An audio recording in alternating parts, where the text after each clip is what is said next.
happening right now at 6 o'clock. A candlelight vigil is underway in honor of Lorenzo Salgado. Yeah, Salgado was shot and killed by ICE agents in the East End 10 days ago. And still questions swirling about the shooting and calls for transparency. Orko Mena live downtown from the Vigil tonight with more on the story. Orko? Yeah, Len, the vigil out here just kicked off at the top of the hour. You can see some folks out here still setting up at this hour, but they want justice for Lorenzo Salgado. In the meantime, the Harris County District Attorney's Office is still trying to interview key witnesses, but those witnesses are still in ICE custody. Tonight, there are still conflicting stories about what exactly led up to Lorenzo Salgado's death.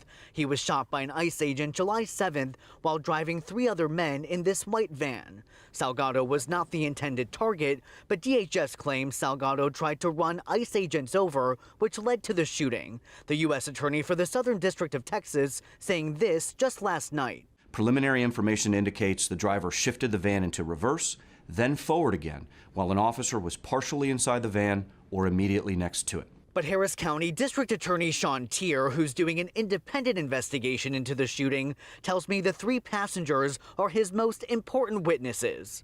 As part of your investigation, have you been able to speak with the other 3 men who are currently detained, who are also in the van? So our access to them has been extraordinarily limited.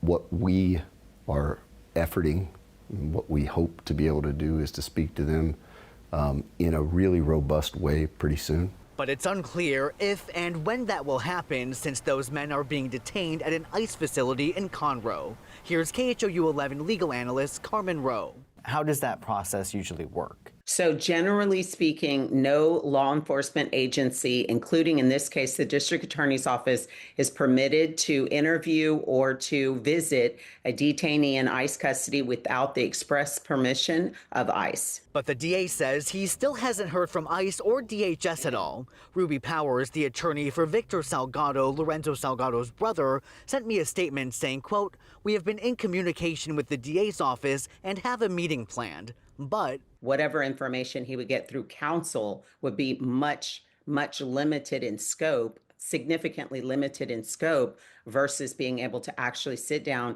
interview these individuals." The DA's office has certified U visa applications to help keep the men in the country long enough to interview them.